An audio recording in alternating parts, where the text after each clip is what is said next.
في عالم التكنولوجيا كل شيء بيتحرك بسرعة الضوء، وقصص النجاح والفشل بتنكتب وبتنمحي بنفس السرعة. اليوم رح نحكي عن قصتين عكس بعض تماماً.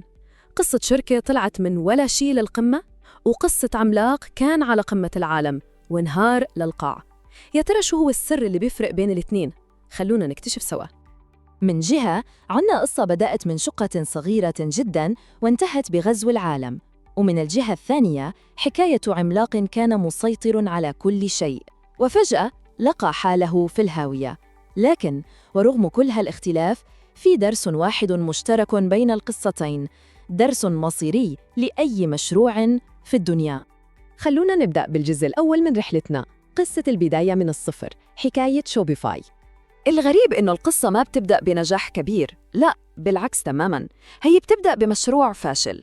تخيلوا معي شاب مهاجر كله طموح وأحلام، بيحاول يفتح بزنس صغير يبيع فيه ألواح تزلج على الجليد، لكنه اصطدم حيط رقمي، ما لقى أي منصة إلكترونية سهلة وعملية تساعده يبيع منتجاته أونلاين.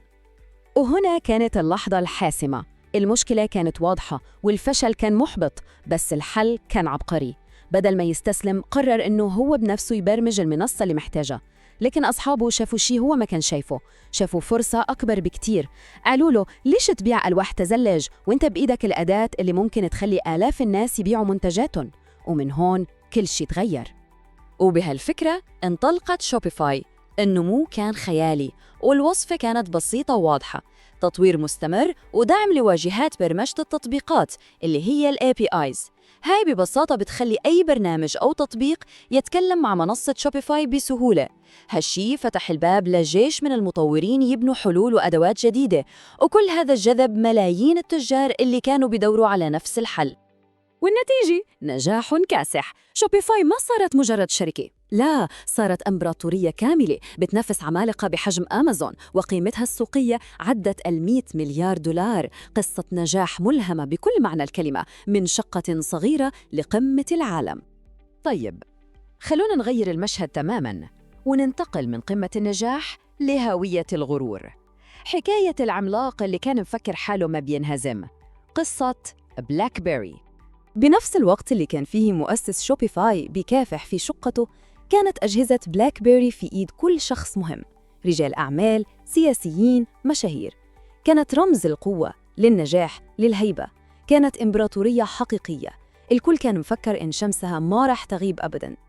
لكن هذا النجاح الكبير كان حامل معه بذرة الفشل، الرضا عن النفس أو الكومبليسنسي. هذا الشعور الخطير اللي بيخليك تحس إنك وصلت للقمة وما حدا رح يقدر يوصلك. وهذا بالضبط اللي صار مع بلاك بير. الشركة رفضت تماماً إنها تتطور، تمسكت بشكل عنيد بالأشياء اللي نجحت معاها زمان، الكيبورد الحقيقي ونظام التشغيل المغلق تبعها، بينما كان العالم كله رايح باتجاه شاشات اللمس والتطبيقات والأنظمة المفتوحة. باختصار، كانوا بيحموا ماضيهم بدل ما يبنوا مستقبلهم.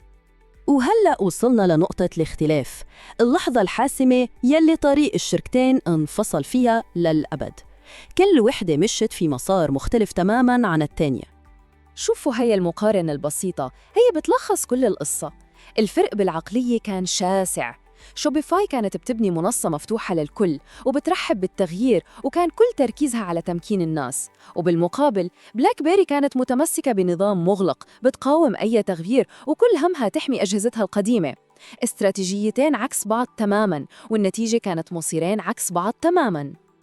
السوق كان عبارة عن سباق صواريخ، والكل كان بيطلق ابتكارات جديدة بتغير اللعبة، بينما بلاك بيري كانت واقفة محلها متمسكة بسيارتها الكلاسيكية القديمة، حلوة بس مكانها مش في هذا السباق أبداً. والنهاية كانت حتمية. في عالم ما بيرحم اللي بيوقف عن الحركة، السوق ببساطة بلعهم. الشركة اللي كانت في يوم من الأيام هي معنى النجاح صارت مجرد قصة من الماضي. طيب، بعد كل هاي الرحلة بين القمة والقاع، شو هو الدرس الحقيقي اللي لازم يطلع فيه؟ شو هي الحقيقة اللي ما بتتغير في عالم التكنولوجيا اللي كل يوم بحال؟ هاي الجملة بتلخص كل شيء بشكل عبقري. البرمجة رفعت شركة من شقة صغيرة للقمة، ورفض التطور نزل شركة كانت على قمة العالم. جملة بسيطة بس بتختصر رحلة كاملة من الطموح والغرور. يعني المبادئ الأساسية صارت واضحة زي الشمس. أولاً، اللي ما بيتطور بينتهي. ثانياً، التكنولوجيا لما تستخدمها صح بتقدر تبني إمبراطورية من ولا شيء. والمبدأ الأهم والأخطر من كل هذا، أكبر خطر عليك مش المنافس اللي برا، أكبر خطر هو الرضا عن النفس والغرور اللي جوا. وبنختم بسؤال بخلينا نفكر، بعالمنا اليوم اللي بيتغير أسرع من أي وقت مضى، مين برأينا اليوم بيرتكب غلطة بلاك بيري؟ أي شركات أو حتى صناعات كاملة واقفة مكانها ومش حاسة إنه السوق عم يستعد يبلعها؟